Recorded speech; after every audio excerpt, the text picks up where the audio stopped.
بسم اللہ الرحمن الرحیم، السلام علیکم، باخبر سویرا میں خوش آمدید۔ Good morning to you all. میں صدف عبدالجبار، میرے ساتھ ہیں سائم خان۔ کیسے ہیں آپ لوگ؟ کیا حال چال ہے؟ میں اتنی ایکسائٹیڈ کیوں نظر آ رہی ہوں؟ اس لیے آج منڈے ہے، ہفتے کے آغاز یہ جی آخری اس سال کا منڈے ہے، پھر اس سال کا ٹیوزڈے آخری آئے گا، پھر اس سال کا آخری وینسڈے آئے گا، ہم آپ سے اگلے سال ملیں گے، پھر ہم آپ سے اگلے سال ملیں گے۔ لیکن ہم نے آپ کو ٹیزر دے دیا، اب آپ سوچیں ہم کیا کہنا ہے، کتنا آپ نے گیس کرنا ہے نا، بہت مشکل سوال میں نے دے دیا۔ بچپن میں اسکول میں جوک مارتے تھے نا، اگر وہ ویکینڈ پہ جب جاتے تھے کہتے تھے اب اگلے سال ملیں گے آپ لوگوں کو، بڑی خوشی ہوتی تھی یہ جوک کریک کر کے۔ اب ہر سال ایک جیسا سال ہے، اب کیا نیو ایئر، کیا نہیں بھائی، مطلب کیا ریزولوشنز، کمال ہے، مطلب کوئی ایکسائٹمنٹ ہی نہیں ہے نئے سال کی۔ اس بات کی ایکسائٹمنٹ نہیں، ہر سال کی طرح یہ سال بھی آ جائے گا، ایک ایک سال کم ہو رہا ہے زندگی سے، یہ سوچنے کی بات ہے ابھی تک کیا ہی کیا ہے لائف میں۔ میں تو یہ باتیں افلا، میں تو چاہ رہی تھی ذرا لوگوں کا موڈ ذرا اپ لفٹ کر دوں، ایکسائٹیڈ ہوں بھائی، نیا سال آ رہا ہے، ذرا پوچھیں گے، فیڈ بیک میں ہمیں بتائیے گا کہ آپ لوگوں کے کیا کیا ریزولوشن ہے۔ چلیں ہم یہ باتیں کرتے رہیں گے، ہم موسم کی بھی باتیں کریں گے اور یہ سوال بھی آپ سے پوچھیں گے کہ آپ کیا پلان کر رہے ہیں نئے سال کے لیے۔ ایگزیکٹلی، بٹ موونگ فارورڈ ذرا ایک دفعہ ملکی سیاسی منظرنامے پر نظر ڈال لیتے ہیں۔ پروگرام کے آغاز میں آپ کو ذرا اپڈیٹس دے دیتے ہیں کہ چل کیا رہا ہے ہمارے سیاسی منظرنامے میں۔ تو chairman Peoples Party Bilawal Bhutto کا پی ٹی آئی کو انتہا پسندی کی سیاست چھوڑنے کا مشورہ۔ وہ کہتے یہ ہیں کہ انتہا پسندی کی سیاست اور قومی اداروں پر حملے کریں گے تو آئین و قانون کے تحت ایکشن ہوگا، پھر سختی پر شکایت نہیں ہونی چاہیے۔ انہوں نے کہا کہ سیاسی جماعتوں کو سیاسی راستے نکالنے چاہیے۔ صدر آصف علی زرداری نے بھی کہا پھر کہ سیاست میں مفاہمت کا کردار ادا کر سکتے ہیں۔ اچھا جی، آپ نے اوور دا ویکینڈ دیکھا ہوگا کہ وزیر اعلیٰ خیبر پختونخوا پہنچے جی پنجاب، 3 روزہ ان کا یہ دورہ رہا اور وہ اس سلسلے میں کہتے ہیں کہ مجھے اسٹریٹ موومنٹ کی ہدایت ملی ہے اور وہ کام کر رہا ہوں۔ وزیر اعلیٰ نے پنجاب کے ارکان اسمبلی کو خیبر پختونخوا کے دورے کی پھر دعوت بھی دی اور ساتھ ہی کہا کہ آئیں ہم آپ کو بتائیں گے کہ مہمان نوازی کیا ہوتی ہے۔ میرے جلسے کا چیلنج آج بھی موجود ہے، تو سن لیتے ہیں وہ کیا کہہ رہے تھے۔ بہرحال ہم آپ کو بتا دیتے ہیں وہ کیا کہہ رہے تھے۔ اور بھائی ان کا یہ 3 روزہ جو دورہ رہا ہے اس میں آپ نے دیکھا ہوگا کیا صورتحال رہی۔ پنجاب اسمبلی بھی پہنچے، پھر وہاں پر آئی تھنک زمان پارک بھی پہنچے اور یہ تمام طرح انہوں نے پھر آفر دی ہے کہ آپ آئیں جی، کے پی آئیں، پھر ہم آپ کو بتاتے ہیں۔ اور وہ جو فوٹیجز آ رہی تھیں وہ بڑی ناخوشگوار تھیں، تو وہ دیکھ کے اچھا بھی نہیں لگ رہا تھا اور اس پہ بہت سے لوگوں کی بہت سی رائے ہے، سوشل میڈیا ویورز کے اوپر کی ان کی الگ ایک رائے، نیٹیزنس کی ایک الگ رائے ہے۔ بٹ اینی ہاؤ اس تمام تر صورتحال پر پھر ہم بات کر لیتے ہیں۔ ہمارے ساتھ موجود ہیں پاکستان پیپلز پارٹی کے سینئر رہنما نیئر بخاری صاحب۔ بہت شکریہ بخاری صاحب، آپ نے باخبر سویرا کے لیے وقت نکالا۔ بلاول بھٹو صاحب بھی کہتے ہیں کہ پی ٹی آئی کو انتہا پسندی کی سیاست چھوڑنی چاہیے اور صدر آصف علی زرداری بھی یہ کہتے ہیں کہ سیاست میں مفاہمت کا کردار ادا کر سکتا ہوں۔ تو کیا پیپلز پارٹی اس بارے میں پی ٹی آئی سے رابطہ کرے گی یا کر چکی ہے مفاہمت کے حوالے سے، کردار ادا کرنے کے حوالے سے؟ شکریہ۔ گزارش یہ ہے کہ چیئرمین بلاول بھٹو زرداری صاحب کی جو اسٹیٹمنٹ ہے اٹس این اوپن آفر، اور ایون جو کل انٹرویو بھی دیا اور جو ایڈریس کیا انہوں نے گڑی خدا بخش میں محترمہ بے نظیر بھٹو شہید کی برسی پہ، تو بالکل پاکستان پیپلز پارٹی کا کردار ماضی میں بھی سامنے رہا کہ پیپلز پارٹی نے ہمیشہ پریفر کیا ریکونسلیشن کو۔ ایون جو محترمہ کی آخری کتاب ہے ریکونسلیشن، تو آبویسلی پریزیڈنٹ زرداری کی وہ پوزیشن میں ہیں اور ان کی وہ پولیٹیکل ویژن بھی، اپروچ بھی ہے کہ کنفرنٹیشن کی پالیٹکس ملک کو کوئی ترقی کی جان میں نہیں لے کے جا سکتی۔ تو ابھی پچھلے 2-2.5 سال سے جو صورتحال بنی ہوئی ہے پاکستان میں، تو یہ اس میں پاکستان کا بھی نقصان ہے، عوام کا بھی نقصان ہے۔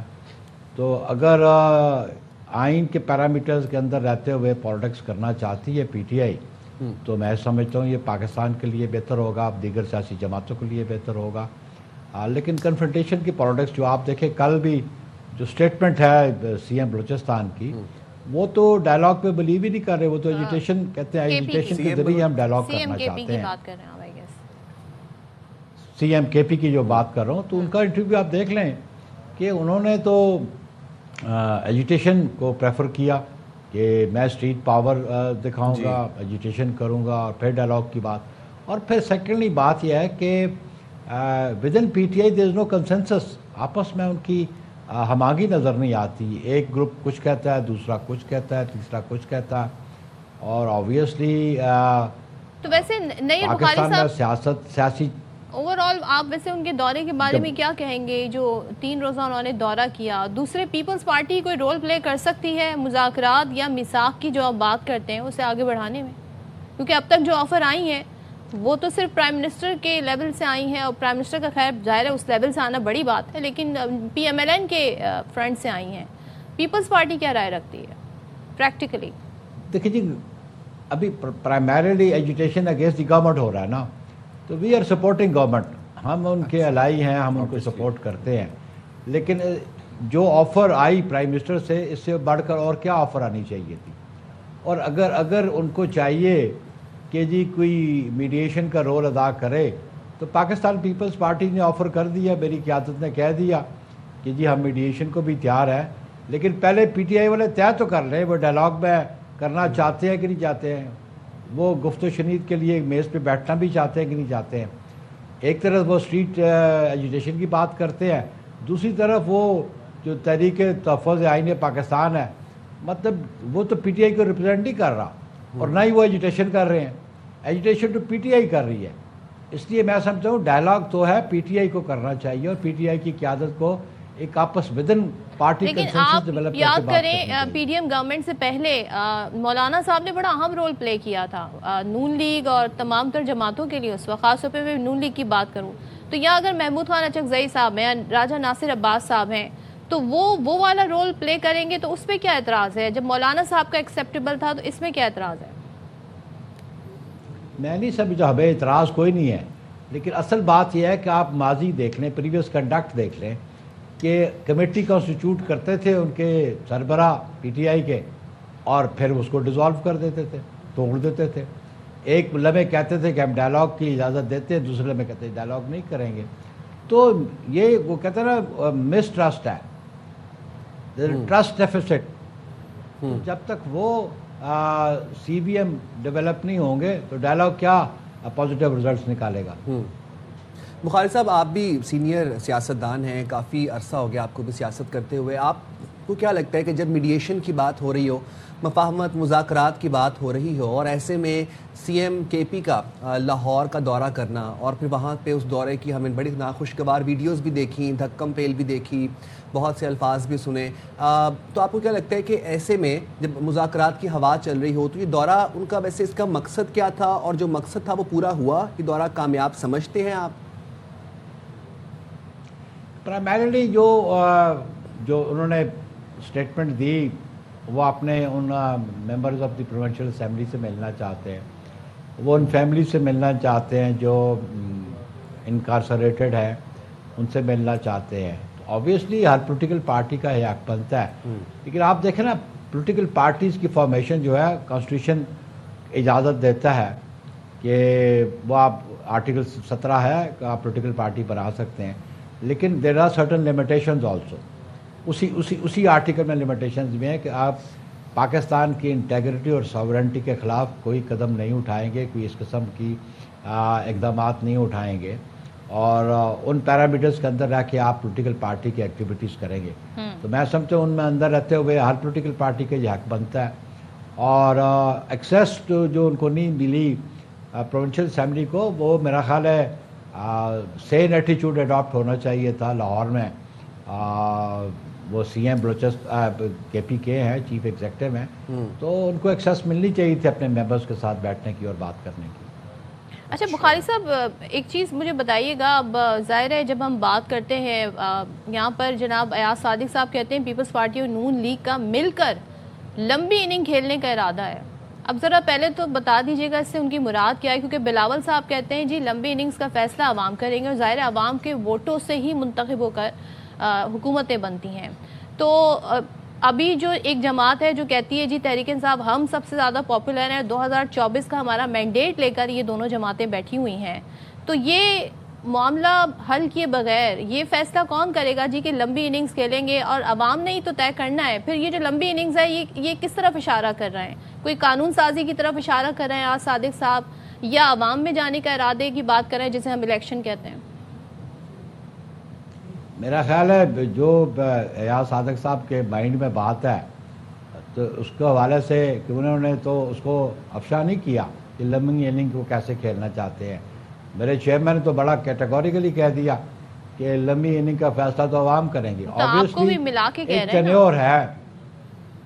نہیں میری آپ بات تو سن لیں. آپ ایک بات تو یہ طے شدہ ہے کہ وہ ملا کے جو کہہ رہے ہیں میں سمجھتا ہوں کہ اس کا جواب بڑا موضوع جواب چیئرمین بلاول بھٹو زرداری نے دے دیا کہ under the constitution 5 years term ہوتی ہے کسی پارلیمنٹ کی, مطلب ہے نیشنل اسمبلی کی, پروونشل اسمبلی کی.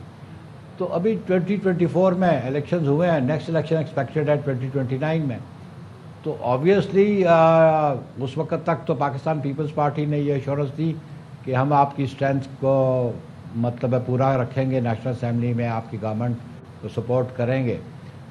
لیکن ہے کہ اگلے الیکشن میں آبویسلی پاکستان پیپلز پارٹی اپنے مینیفیسٹو پہ الیکشن لڑے گی, پی ایم ایل این اپنے مینیفیسٹو پہ الیکشن لڑے گی. تو لیٹ دیٹ ٹائم کم, تو پھر ہم دیکھیں گے کہ ہم الیکشن میں ایک دوسرے کے سامنے ہیں یا ہم سیٹ ایڈجسٹمنٹ میں یا کولیشن میں. دیٹ ٹائم ول ٹیل کہ ابھی تک اٹ از پری میچور کہ ہم کہہ دیں گے جی ہم کس انداز سے الیکشن میں جائیں گے. And obviously Pakistan Peoples Party کے ایک ٹریک ریکارڈ ہے, ہسٹری ہے, تو ہم پالیٹکس میں رہیں گے. اور ہم نے کبھی بھی انتہا پسندی کی سیاست پیپلز پارٹی نے نہیں کی, ہمارے کارکنوں نے نہیں کی, ہماری قیادت نے نہیں کی. ہم پہ بہت سارا جبر بھی ہوا, اس کے باوجود پیپلز پارٹی نے ہمیشہ ملک کی سالمیت کی بات کی, ملک کے استحکام کی بات کی. صحیح, بہت شکریہ نیر بخاری صاحب, آپ نے باخبر کے لیے وقت نکالا.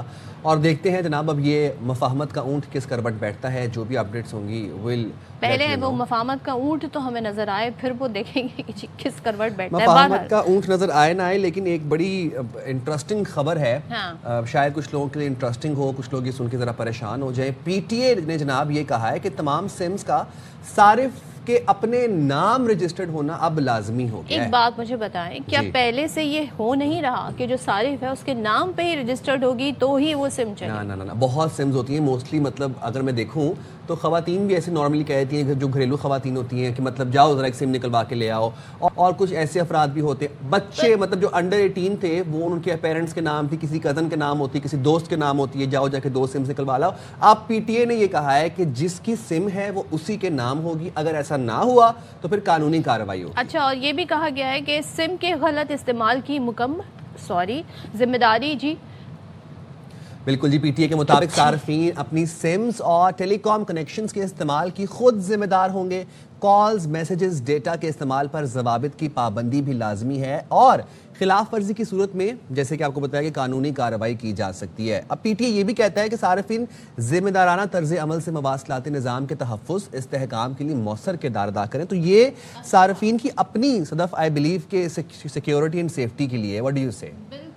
سیفٹی کے لیے ہونا بھی چاہیے. اور پی ٹی اے کے جیسے کہ آپ نے بتایا, صارفین جو اپنی سمز ہیں اور ٹیلی کام کنیکشنز ہیں اس کے استعمال کے خود ذمہ دار ہوں گے. لیکن سوال یہ ہے کہ یہ کیا کیسے جائے گا. چلیں تو اس پہ بات کر لیتے ہیں, کیونکہ ہمیں تو ایسے لگتا ہے جی ابھی ہم جاتے ہیں, سم نکلواتے ہیں, بایو میٹرک ہوتا ہے, ہمارے نام پر سم رجسٹر ہو جاتی ہے. لیکن وہ کون سے ایسے دیگر طریقے ہیں جس کے تحت لوگ ابھی بھی غیر رجسٹرڈ, ان رجسٹرڈ جس سم ہے وہ یوز کر رہے ہیں. تو ہمارے ساتھ جناب اس وقت موجود ہیں بات کرنے کے لیے director P T A Kashif Ghafoor. Thank you so much Kashif join کرنے کے لیے. سب سے پہلے تو یہ بتائیے گا کہ جو پی ٹی اے صارفین کو اب اپنے نام پر سم رجسٹرڈ کروانے کا کہا گیا ہے, یہ فیصلہ کیوں ہوا ہے؟ ایسے کیا غلطیاں, لوپ ہولز نظر آ رہے تھے؟ کیونکہ آلریڈی بایو میٹرک سسٹم کے تحت ہمیں سم تبھی ملتی ہے جب ہم رجسٹر کرواتے ہیں. السلام علیکم. جی, اس میں ایک چیز میں بڑا کلیریفائی کرنا چاہتا ہوں جو تھوڑی سی کنفیوژن پائی جاتی ہے کہ پی ٹی اے نے جو ابھی ایک پریس ریلیز ایشو کی ہے جس میں صارفین کو اس بات پہ انکریج کیا گیا ہے کہ وہ صرف اپنے نام میں استعمال کریں, تو یہ کوئی نیا اقدام نہیں ہے. یہ ایک یاد دہانی کی صورت میں ہے. P T A time to time یاد دہانی کرواتے رہتے ہیں سبسکرائبرز کو کہ وہ اپنی سم اپنے نام کے نام پہ استعمال کریں. تو یہ کوئی نیا اقدام نہیں ہے جو ایسا ایک میسج کنوے ہو رہا ہے میڈیا کے اندر کہ پی ٹی اے کوئی نیا سسٹم لانچ کرنے جا رہا ہے, اس کی کوئی ٹائم ڈیوریشن ہوگی, کوئی ٹائم دیا جائے گا سبسکرائبرز کو.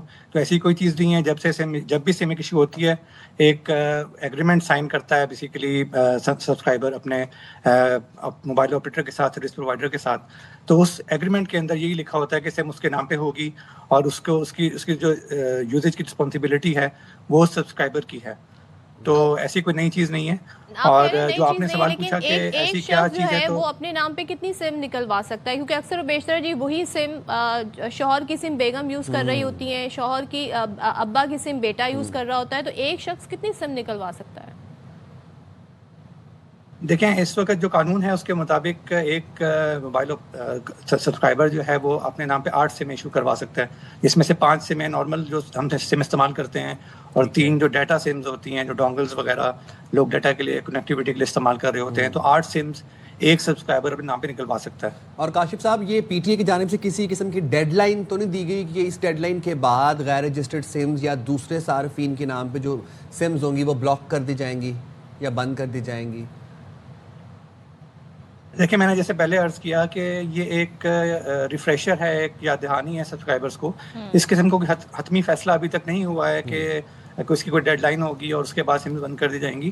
یہ سبسکرائبرز کے اپنے مفاد میں ہے کہ جو سم وہ استعمال کرتا ہے وہ اس کے نام پہ ہو، کیونکہ آپ کو معلوم ہے کہ اب سم جو ہے ایک کمیونیکیشن ٹول نہیں ہے صرف، یہ آپ کے بینک اکاؤنٹ سے بھی کنیکٹڈ ہے یا آپ کے سوشل میڈیا اکاؤنٹ سے بھی کنیکٹڈ ہے. تو اگر وہ سم آپ کے نام پہ نہیں ہوگی اور خدا نہ خواستہ وہ سم آپ کی ڈیمیج ہو جاتی ہے اور وہ گم ہو جاتی ہے، تو آپ اس کو ری ایشو کروانے جائیں گے تو اگر آپ کے نام پہ نہیں ہوں گے تو آپ اس کو ری ایشو نہیں کروا سکیں گے.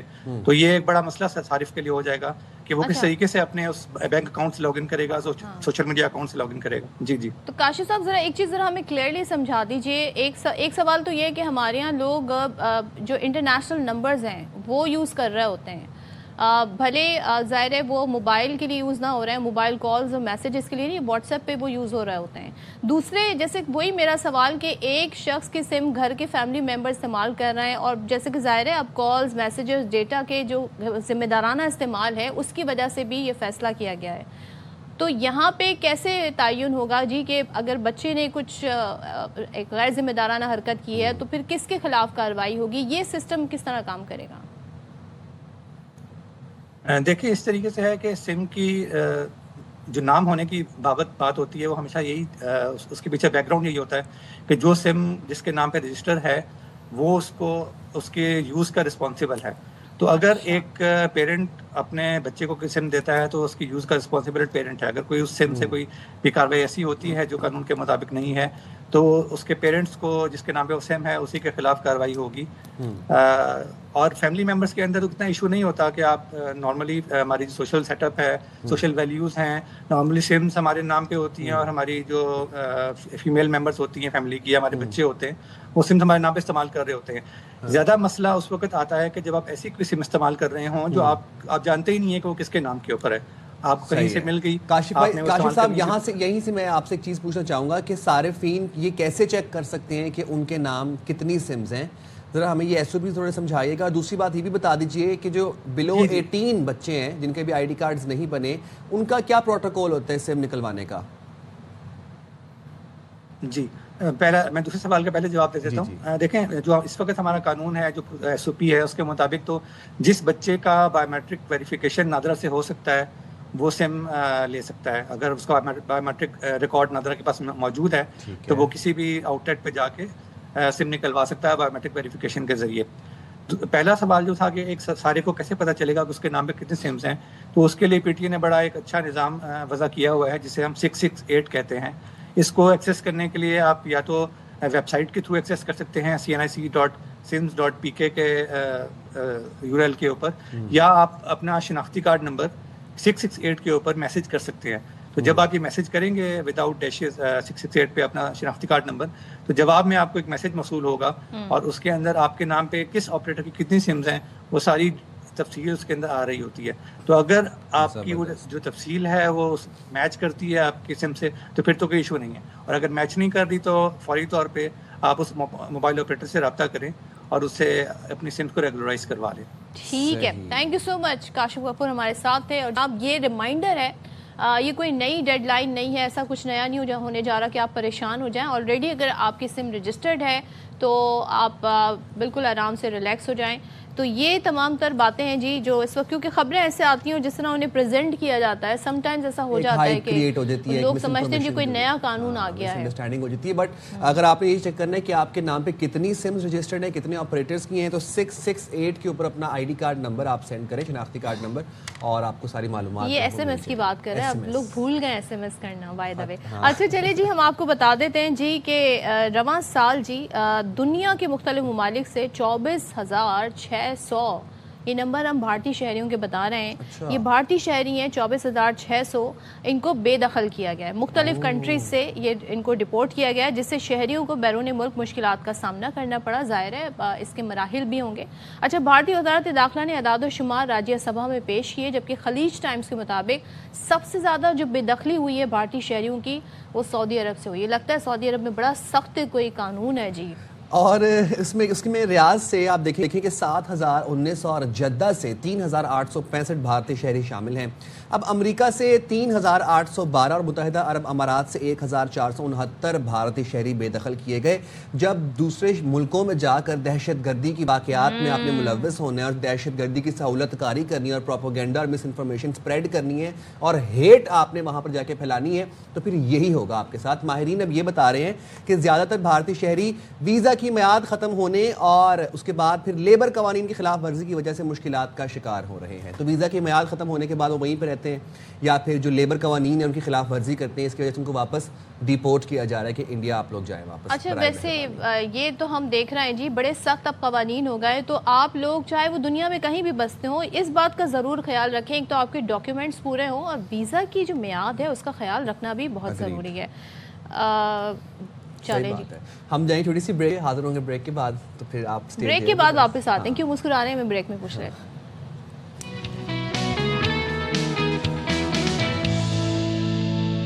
Welcome back once again. اور آج جناب دنیا بھر میں کون سا ڈے سیلیبریٹ کر رہے ہیں ہم؟ میں نے کافی لمبا پاز لے لیا. آج دنیا بھر میں ورلڈ ٹک ٹاک ڈے منایا جا رہا ہے. مجھے ہی بتائیں کیوں منایا جا رہا ہے؟ ٹک ٹاک نے ایسے کیا کمال کیے ہیں جو ٹک ٹاک کا دن منایا؟ کیا یہ کوئی بیماری ہے جس سے آگاہی ہمیں دینا ضروری ہے؟ کیا یہ ہیومن رائٹس کے حوالے سے کوئی معاملہ ہے؟ کیا یہ ایسے وائلڈ لائف اینیملز کی بات ہو رہی ہے جو ایکسٹنٹ ہو رہے ہیں؟ ہم کیوں ان کا یہ دن, پھر تو آپ فیس بک کا دن منائیں, پھر تو آپ انسٹا کا دن بھی منائیں. I just want to share my 2 cents. بات یہ ہے کہ ٹک ٹاک پر لوگ اپنی تخلیقی صلاحیتوں کا مظاہرہ کرتے ہیں. ان کو ایک پلیٹ فارم ملا ہے جہاں پر وہ مثبت مواد دکھاتے ہیں اور ڈیجیٹل اظہار کو I disagree. یہ صرف مثبت مواد نہیں دکھا رہے. ویسے میں ایک چیز کے اوپر ٹک ٹاک کو سراہتا ہوں کہ ڈیورنگ دا بنیاد مرصوص والا انٹائر ٹائم نا 7th 8th 9th and till 10th میں ٹک ٹاک پہ جس طریقے سے پاکستانی میمرز اور جو کانٹینٹ کریٹرز تھے انہوں نے محاذ سنبھالا ہوا تھا میڈیا وارفیئر کا, وہ اپریشیٹیبل. بھائی چلیں, اگر یہ پازیٹیو تفریح اور تخلیقی صلاحیتوں اور روزگار کا ذریعہ ہے تو میں سمجھتی ہوں, لیکن اس کا دن منانا still I don't get it. مجھے ڈائجسٹ نہیں ہو رہی بات. اچھا جی, اب کہا جا رہا ہے جی ایک منفرد پلیٹ فارم ہے, تعلیم, تفریح, آگاہی, ہنر اور مثبت پیغامات پر بنی ویڈیوز اس ایپ پر عالمی سطح پہ مقبول ہیں. ایکچولی یہ اس لیے بھی امپورٹنٹ ٹک ٹاک کو مانا جاتا ہے کیونکہ I think first of its kind کہ یہ جو شارٹس ریل آنا شروع ہوئی ہیں یا جو لوگوں کو آسان پیسے کمانے کا جو ذریعہ ملا ہے وہ ٹک ٹاک نے آ کر اس کو ایک کہتے ہیں نا ماسس تک پھیلا دیا. ورنہ تو ایک مانیٹائزیشن کا ایک پروسیس ہوتا ہے یوٹیوب پہ, پھر سب نے دیکھا دیکھی ریلز اور شارٹس بنانا شروع کر دی. میں کبھی کبھی سوچتا ہوں کہ 2019 میں اگر میں بھی کچھ مخصوص گانوں پر پرفارم کر لیتا تو آج شاید ملینئر ہوتا. وہ ایک ٹائم چل رہا تھا, ٹائم نہیں گزرا ہے, آپ ابھی بھی کر سکتے ہیں. بہت کمپٹیشن آ گیا مارکیٹ میں. اچھا کمپٹیشن آ گیا. ویسے میں کبھی یہ والا کام مجھ سے ہو نہیں سکتا. But yes we would love to know کہ آپ لوگوں کے کیا خیالات ہیں کہ ٹک ٹاک ڈے کے حوالے سے, اور no hard feelings to all the TikTokers. اچھا میرا میسج یہ ہے کہ دیکھیں ہر چیز کا استعمال جب تک آپ مثبت کریں گے وہ چیز وہ ایپ آپ کے لیے اچھی رہے گی. تو ٹک ٹاک ہو کوئی بھی ایپ ہو اس کو پازیٹیو یوز کے لیے کریں. پروپیگنڈا, مس انفارمیشن, اس طرح کی چیزوں کو آپ چھوڑ دیں. اور ایک خاص طور پر یہ بات ہم کیوں کر رہے ہیں کیونکہ وہ جو ٹک ٹاک لائیو کے اوپر جو ہم دیکھتے ہیں ویڈیوز وہ بہت ناخوشگوار ہوتی ہیں اور فحش ویڈیوز ہوتی ہیں. لوگ وہ جو گیمنگ چل رہی ہوتی ہے, گفٹنگ چل رہی ہوتی ہے, وہ والا کام جو ہے نا وہ پلیز ہمارے ملک کی جو امیج ہے نا اس کو خراب کر رہا ہے. اور ایک سال نئے سال کے لیے آپ یہ کر لیں کہ آپ نے اپنا جو اسکرین ٹائم ہے اسے کٹ ڈاؤن کرنا ہے. بلا وجہ کی چیزیں دیکھنے کا کیا فائدہ؟ ہر انفارمیشن وہ انفارمیشن جو ہے وہ یوزفل نہیں ہوتی ہے, تو اس بات کا خیال رکھیے گا. یہ تھوڑا مشکل کام ہے اسکرین ٹائم کٹ ڈاؤن کرنا. بٹ موونگ فارورڈ, ہم نے موسم کا تو ذکر کیا ہی نہیں آج. کر لیتے ہیں جناب, میں ابھی موسم چھینک مجھے آ رہی تھی, لیکن خوشخبری یہ ہے کہ کہیں سے آواز آئی ہے جناب, محکمہ موسمیات سے آواز آئی ہے ہمیں کہ بارش کی پیش گوئی ہے. تو بارش کراچی میں کہیں نہ کہیں ہمیں لگ رہا ہے کہ آنے والے دنوں میں ہونے والی ہے. سردی میں اگر بارش اور برف باری ہو جائے تو آپ لوگوں کو پتہ ہے ٹھنڈ کا سوچ کر ہی جھرجھری آ جاتی ہے. اور محکمہ موسمیات نے 30 دسمبر سے نہ صرف کراچی بلکہ لاہور, اسلام آباد سمیت ملک کے مختلف حصوں میں بارش اور بالائی علاقوں میں برف باری کی پیش گوئی کی ہوئی ہے. اچھا, یہ آپ دیکھیں گے جو کراچی میں جو پیش گوئی ہوئی ہے وہ 2 دن کی ہوئی ہے اور بڑے پریسائز قسم کی یہ پیش گوئی کی گئی ہے جی. 30 دسمبر سے بارش کا امکان ہے اور منگل اور بدھ کی درمیانی شب, یعنی منگل اور بدھ کی درمیان, اچھا بدھ اور جمعرات کی درمیانی شب تو نیو ایئر ہے.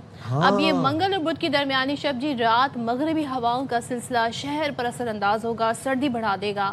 اچھا, انہی دنوں میں یعنی ٹیوزڈے اور وینسڈے یعنی کل کا دن, پرسوں کا دن بارش کا بتایا گیا. لیٹس سی کہ پریڈکشن صحیح ثابت ہوتی ہے کہ نہیں.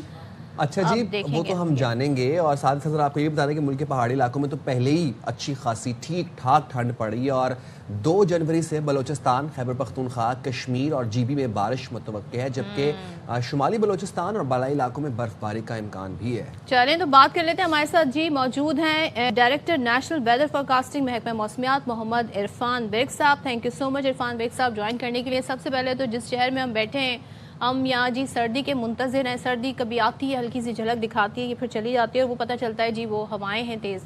ذرا بتائیے گا, موسم سرما کی بارش کی پیش گوئی ہوئی ہے, کب ہوں گی یہ بارشیں اور کتنی ہوں گی یہ بارشیں اور کہاں کہاں برسیں گی یہ بارشیں؟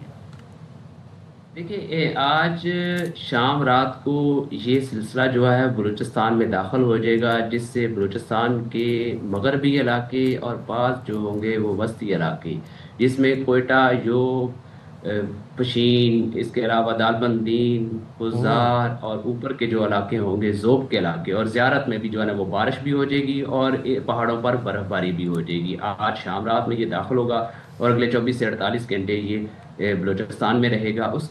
اس کے ساتھ جو ہوگا 30 اور 31 جو ہوگی دسمبر, اس میں جو سندھ کے علاقے ہوں گے یہاں پر بھی بیشتر علاقوں میں بادل ہوں گے اور بعض علاقوں میں ہلکی بارش ہو جائے گی. یہ ہلکی بارش والے کراچی کے علاقے جی, اس میں ہلکی بارش ہم ایکسپیکٹ کر رہے ہیں. کراچی اور اس کے گرد و نواح کے جو علاقے ہوں گے یہاں پر بھی جو ہے نا وہ ہلکی بارش جو ہے نا وہ 30 اور 31 کے درمیان میں جو ہے نا وہ ہو جائے گی. اس کے علاوہ جو کہاں تک جائے گا بارش اگر ہو جاتی ہے تو؟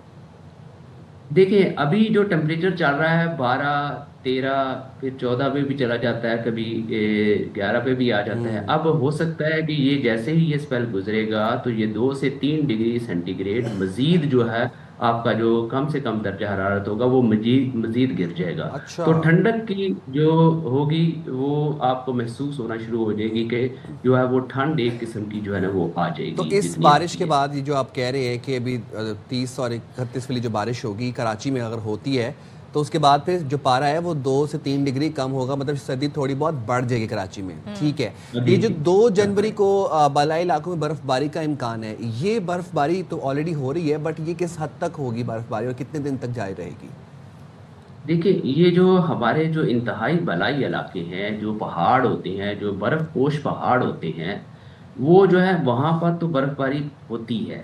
اب یہ والا جو سلسلہ جب انٹر ہوگا یہ آپ کو 30, 31, 2 تک جو ہے نا یہ ہمارے جو بالائی علاقے ہوں گے, جس میں بالائی خیبر پختونخوا کے علاقے دیر, سوات, چترال, کوہستان, بٹگرام, بونیر, ایون یہ پشاور اور مردان اور اس کے گرد و نواح کے علاقے بھی جو ہے نا یہاں پر بارش, اور جو پہاڑ ہوں گے خاص طور پہ کوہستان, سوات اور چترال کے جو پارا چنار کے بھی علاقے جو ہے نا وہاں پر بھی بارش اور اوپر جو پہاڑوں پر برف باری ہو جائے گی. اس کے علاوہ گلگت بلتستان کے جو علاقے ہوں گے یہاں پر بھی جو ہے نا وہ برف باری, اور گلگت میں, اسکردو میں, اور آپ کو محسوس ہوگی کہ سردی کی بھی شدت وہاں پر زیادہ بڑھ جائے گی, زیادہ ٹیمپریچر ہو جائے گا اس اسپیل کے بعد. اس کے علاوہ جو کاغان, ناران, گلیات کے علاقے ہوں گے اور کشمیر کے علاقے ہوں گے، یہاں پر بھی 31 یکم اور 2 تک جو ہے نا یہ برف باری جو ہے متوقع ہے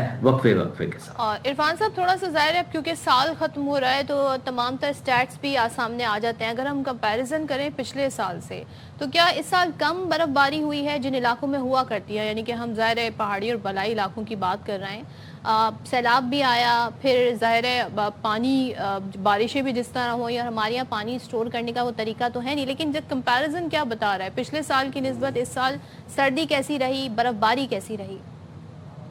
دیکھیے ابھی تک اگر ہم بات کریں نومبر اور دسمبر کی اس سال کی، تو نومبر میں بھی کوئی خاص جو ہے نا وہ برف باری نہیں ہوئی جو بلائی علاقوں میں ہوتی ہے، اسی طرح دسمبر میں بھی ابھی تک جو ہے نا کوئی خاطر خواہ جو ہے نا وہ برف باری نہیں ہوئی، لیکن آگے ہم ایکسپیکٹ کر رہے ہیں کہ جنوری میں جو ہے نا وہ برف باری ہو جائے گی۔ پچھلے سالوں کے ساتھ اگر کمپیریزن کیا جائے تو ہمارے جو بالائی علاقے ہیں خاص طور پہ اس میں جیسے جو ہے نا وہ برف باری کی جو مقدار ہے وہ کم ہو رہی ہے، وہ بڑھ نہیں رہی۔ آپ یہ نہیں کہہ سکتے کہ ہمارے ہاں جو ہے وہ ناردرن ایریاز میں ہمارے گلیشیئرز کی طرف جو ہے وہ برف باری جو ہے نا وہ بڑھنے کی بجائے جو ہے نا وہ پچھلے چند سالوں سے جو ہے نا وہ اس کا ڈکلائننگ ٹرینڈ ہے، یعنی کہ نیچے کی طرف جا رہا ہے۔ عرفان صاحب ہم دیکھ رہے ہیں کہ دھند کے باعث کافی مشکلات ہیں سفر کرنے کے لیے، اور متعدد موٹر وے کے سیکشنز بھی ہم دیکھ رہے ہیں آج بھی بند ہیں، تو یہ جو بارش اب بتائی جا رہی ہے 30 دسمبر والی، اس کے بعد دھند میں کمی دیکھیں گے، ہم محسوس کریں گے اسلام آباد، خاص طور پہ اگر ہم پنجاب کی بات کریں، لاہور کی بات کریں؟ دیکھیے یہ جو سپیل ہوگا یہ جیسے ہی انٹر ہوگا، جب بارش ہوگی بادل آ جائیں گے، فل کلاؤڈی ہو جائے گا، اس وقت جو ہے وقتی طور پہ آپ کو جو ہے نا وہ دھند میں کمی محسوس ہوگی، لیکن اس سے پہلے بھی دھند ہوگی اور اس کے بعد بھی جو ہے نا وہ آپ کو دھند دوبارہ سے ملنا شروع ہو جائے گی، یعنی کہ دھند جو ہے نا وہ ختم ہونے والی نہیں ہے، لیکن اس میں وقتی طور پہ جو ہے نا وہ بریک آ سکتا ہے۔ اور عرفان صاحب ظاہر ہے بارشوں کا ایکسپیرینس اور پچھلا جو سیلاب آیا پنجاب میں، سندھ میں جو بارشیں ہوئی، اس کا لوگوں کا بڑا برا ایکسپیرینس ہے، تو بس لوگ کوئی زیادہ خاص اتنی زیادہ بارشیں نہیں ہوں گی تو آپ کہتے ہیں لوگ احتیاط تو کریں لیکن اتنی گھبرانے کی ضرورت نہیں ہے، کیا کہیں گے اس پہ؟ جی بالکل، یہ والی جو بارش ہوگی اس میں جو ہے ہلکی بارش ہے سندھ کے علاقوں میں خاص طور پہ، تو اس میں کوئی ایسی جو ہے نا وہ گھبرانے کی ضرورت نہیں ہے کہ بارش کی وجہ سے کوئی ہو جائے گا کوئی مسئلہ، لیکن یہ ہے کہ دھند جو ہوگی بالائی سندھ میں وہ آپ کو جو ہے نا اس سپیل سے پہلے ڈینس دھند ملے گی، شدید سپیل کے بعد جو ہے نا ملے گی، بیچ میں بریک آ جائے۔ بہت شکریہ عرفان برق صاحب، آپ نے پروگرام کے لیے وقت نکالا۔ اور یہ جو ہم دیکھ رہے ہیں نا کہ ابھی جو کلائمیٹ چینج سے نہ صرف پاکستان بلکہ پوری دنیا متاثر ہو رہی ہے، پاکستان میں ہم نے دیکھا نا جو جس طریقے سے مونسون آیا اس کے بعد وہ پری مونسون آ گیا، پھر پوسٹ آ گیا، پھر انپریسیڈنٹڈ رین فال، اسلام آباد میں یالہ باری اور وہ اتنے بڑے سائز کے یالے گرے، ایکسٹینڈڈ مونسون بھی تھا۔ تو اب اسی طرح سے ہم دیکھ رہے ہیں کہ امریکہ میں بھی اب برفانی طوفان ڈیون نے زندگی مفلوج کر کے رکھ دی، اور گورنر نیو یارک نے ایمرجنسی نافذ کر دی ہے۔ یہاں ہم دیکھ رہے ہیں کہ 6 سے 8 انچ تک برف پڑی ہے، اور اس سے شہری کی جو زندگیاں ہیں وہ شہریوں کی متاثر ہو چکی ہیں۔ اچھا، John F Kennedy international airport پر 150 سے زائد پروازیں منسوخ ہوئی ہیں، اور رن ویز پر برف اور پھسلن کی وجہ سے طیاروں کو لینڈنگ میں مشکلات کا سامنا ہے۔ پینسلوینیا کی بات کریں تو یہاں پر برف باری سے معمولات زندگی متاثر ہیں، زیادہ تر سڑکیں بند ہیں، آپ یہ مناظر دیکھ رہے ہیں جی، اور کیلیفورنیا میں حالیہ سیلاب کے بعد بحالی کا عمل جاری ہے، اور یہ وہ منظر آپ یہ دیکھیں، یہ نیو یارک کا جو اسکائی لائن ہے آپ کو دکھائی دے رہا ہے، یہ کیلیفورنیا ہے۔ اب یہاں سے جی ملبہ ہٹانے کا اس وقت کام جاری ہے، امدادی ادارے بھی جو ہیں صدف وہ بھی شہری علاقوں سے ملبہ ہٹا رہے ہیں، اور ساتھ ساتھ جو ضروری سہولیات ہیں وہ فراہم کرنے میں مصروف ہیں۔ اچھا، ایسے حالات میں نا جو کمیونٹی کا کردار ہے نا وہ بڑا اسٹرانگ ہونا چاہیے، تاکہ بڑھ چڑھ کر لوگ جو ہیں وہ امدادی سرگرمیوں میں حصہ لیں۔ یہ تو ہم نے پاکستان میں اس کی ایک بڑی اعلیٰ اگزامپل دیکھی۔ ہم جائیں گے اب ایک چھوٹی سی بریک پہ، حاضر ہوں گے بریک کے بعد، اسٹے دیئر ود اس۔